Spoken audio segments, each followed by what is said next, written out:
Hello and welcome back to my channel. My name is Chantel, and today I am going to be doing a little bit of a movie review for you.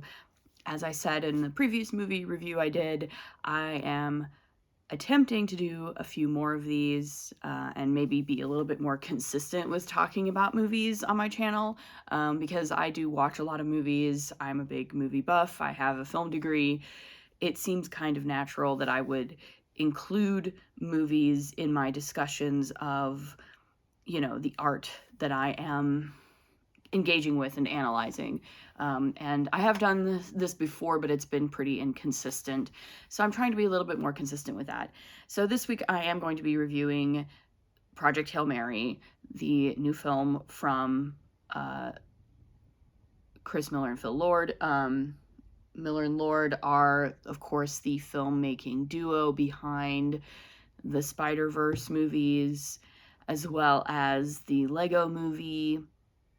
And I think crucially for this film, for sort of the DNA of this film, they are responsible for 21 Jump Street and its sequel, 22 Jump Street, which are these sort of buddy cop comedies, right?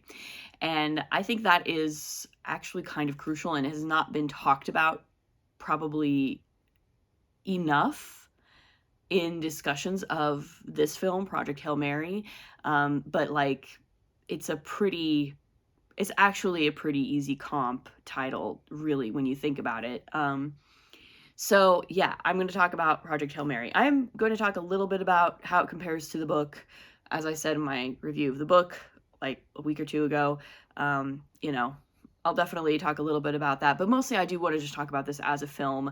I do like talking about adaptations as adaptations, but I tend to have pretty different ideas about what constitutes like a good adaptation and or a faithful adaptation of a book into a film, just because, again, I have a film degree, I've studied film, and so I just kind of have a slightly different perspective on it than a lot of sort of hardcore book readers tend to. But, I will say overall, I, really enjoyed this film. I think it's a great movie. I think it's for me, it really is a classic kind of summertime sci-fi blockbuster popcorn movie, right? Where you can just go, you're going to have a good time. You're going to leave the theater feeling good about things and feeling like that was fun, and it's a good, it's a good waste of 2.5 hours in your afternoon or whatever. For me, like, again, I haven't really seen many people comparing it too much to these films, but for me, this is very much in the vein of these 90s summer sci-fi blockbusters like Independence Day, like Armageddon. I don't see as much of a comparison between this and like Interstellar or Arrival or Gravity, the way that some people are saying. This is Interstellar but funny, or this is Gravity but for single guys or whatever. Sure, fine. Like, they're not wrong. But yeah, for me, like, what I think of when I think of this movie, when I see this movie, is Armageddon, right? 1998 Armageddon. Average schlubs have to save the world from a thing that is going to destroy it, right? And they have to figure this out. And that makes sense to me, right? So this is a very fun movie. It's also a very beautiful movie. Greg Fraser is the cinematographer in this film. And if you don't know who that is, you should, because he is Denis Villeneuve's cinematographer on the Dune movies. So this film has a pedigree, right? This film has a pedigree. Fraser also was a cinematographer for Rogue One, a Star Wars story in 2016, which is another film that I think looks fantastic. So, this film is beautiful.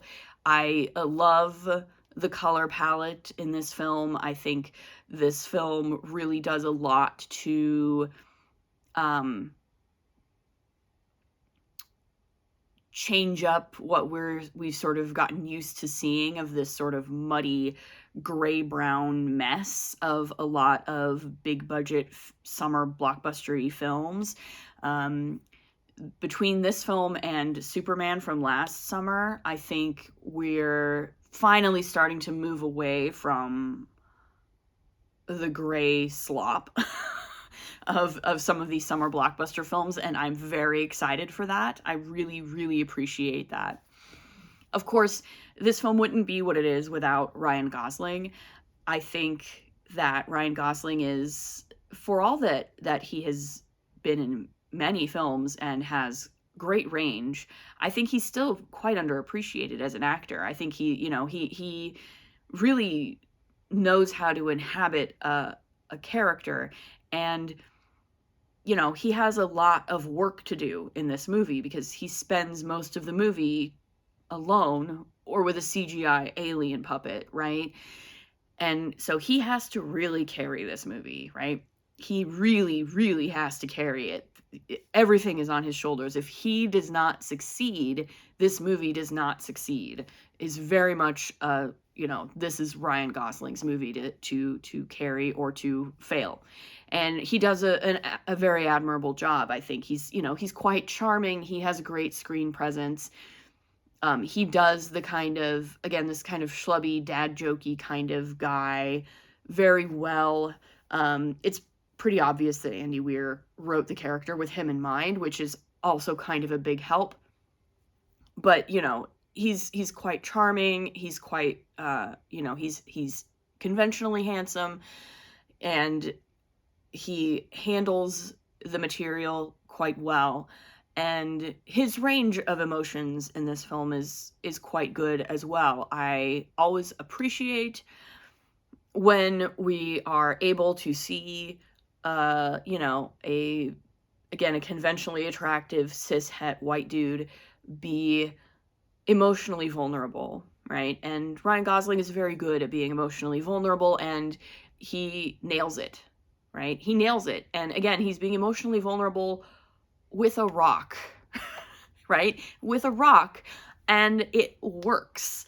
It works very well, and that is a testament to, the writing, the script, and to his performance. So that works very well for me. I will say, it was interesting. I saw somebody in a comment on YouTube saying basically that this film isn't true sci-fi because it's not political enough. And I think that's an interesting take. I think it's a wrong take. It's incorrect. Overall, I would say that all art is political, even art that is explicitly not trying to be political. Not being political is, in fact, a political stance. But, I understand where they were coming from. There is, I think, a kind of story that could have been told about how the people on Earth are dealing with this situation as the situation deteriorates, right? So Grace and the crew leave on the Hail Mary for this other planet, and they are gone for a number of years as they're traveling, and Earth itself has to just sort of wait to see what happens. But they are also trying to, they're doing that, are they trying to mitigate what's going on, right? And there is a story, I think, to be told about how society deals with the deterioration of the conditions on Earth and what happens in that, what actually happens there. And I think this kind of story is being told, mostly in climate fiction. But, the fact that Andy Weir chose not to tell that story and instead chose to focus on this guy in space trying to solve the problem, that is not apolitical. What he's doing, what Miller and Lord are doing, what Ryan Gosling is doing, is telling us a story about two people from very different backgrounds, right? As different as it's possible to be, who are able to overcome many barriers, communication barriers, cultural barriers, all kinds of barriers, in order to solve a problem together and become friends in the process. And to me, there is nothing apolitical about that. To me, that is a very, very political message. And I think it's an important one in our current political climate, which is full of people being encouraged to be very hateful to one another, and people being encouraged to see everyone who is different from them as being an enemy. And the idea of these two people, Ryland Grace and Rocky, meeting, and instead of seeing each other as enemies or rivals or people that they need to compete with, or, you know, someone that I'm in competition with, they quickly realize we have the same goal and we can work together to accomplish that goal, and we do not have to be at odds with each other.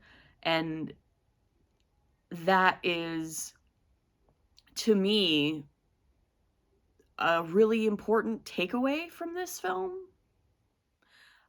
And I hope and I would wish that more people would take that away from this film, because we would be a lot better off if we were kinder to each other, and if we stopped and listened to each other a little more often and decided to, in fact, you know, overcome our differences and even embrace each other's differences in order to solve more problems, right? Because we can solve climate change, right?